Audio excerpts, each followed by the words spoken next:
are doing some windshield tint and windshield protection in our PPF from XPEL on this beautiful 4Runner. I think it's a TRD Pro.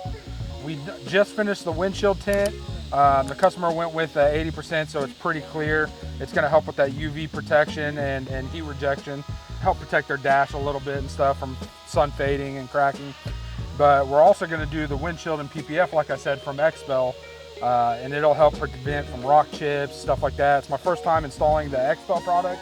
It's fairly new. We've installed other products before, but XPEL finally came out with a windshield protectant.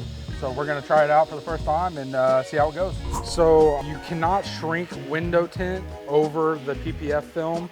So that's why I had to install the window tint first. Basically the two films stick together and won't allow it to shrink. So I had to do the windshield tint on the inside before I do the PPF from XPEL on the outside. My prep process here for the windshield PPF is to blade it, make sure there's no imperfections in the glass. Like if you run your hand kind of like on paint, you can feel little nicks and little things that need to be off of it, or else it'll show up through the film. So like right here, I can feel some, so I'll just kind of blade it ever so softly. Make sure I'm not scratching up the windshield or anything. It should be pretty easy. Basically, I'm just feeling for anything crazy, which I'm not feeling anymore over there. You also know that Tesla had a pattern though, didn't you? I did not know. But regardless, the wipers would have gone up like there. No, I had a J hold it. Yeah, I saw that. But yeah, most of them are in the tint and stuff. Yeah. Oh, feel good there. So now the next step is I'm gonna grab one of these. Well, I'm gonna have to make one. Grab one of these scrub pads and I'm gonna scrub pad it. But I don't need one that big. I know it's a big windshield, but could you imagine me taking the whole thing and just? So we're gonna cut this thing down here. Oh, I'm gonna get me a little bit more lubricant on here. All it is soap and water. And then we are going to scrub pad this thing.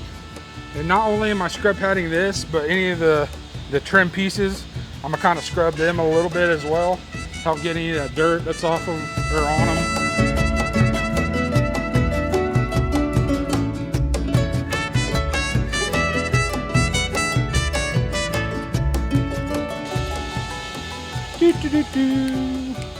Hey,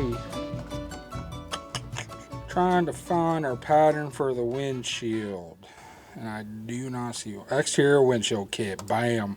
Oh yeah, I'm on hotspot, so this might take a minute. Oh, there we go. There's our pattern.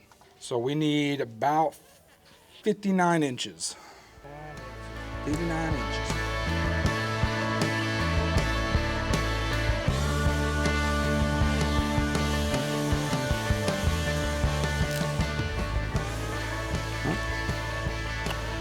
There's my piece.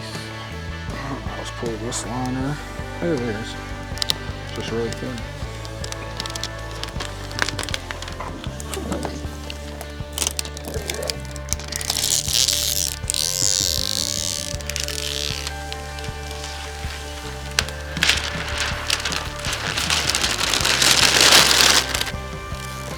Why is it so staticky? Damn! Shocked me. That is. Ow! This whole thing is staticky. So that's the liner. Well, let me go ask him now. Now I'm scared.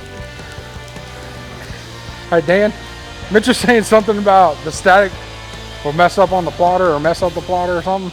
This thing is like super staticky. It's okay to just throw it on there, right? Yeah. I mean, you already removed the liner. That's all we can do. Yeah, I've removed the liner. Yeah.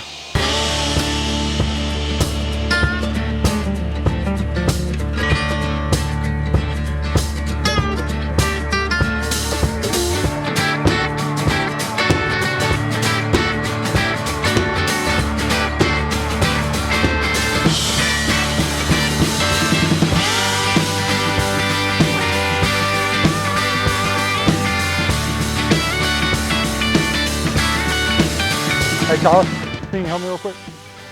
Just need to carry over this windshield. Yeah, we're gonna have to go like up over the hood and over the wipers. So go towards you a little bit. There we go.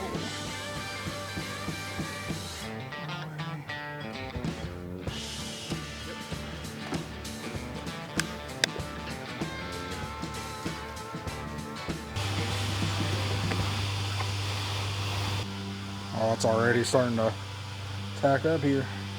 There we go. Okay.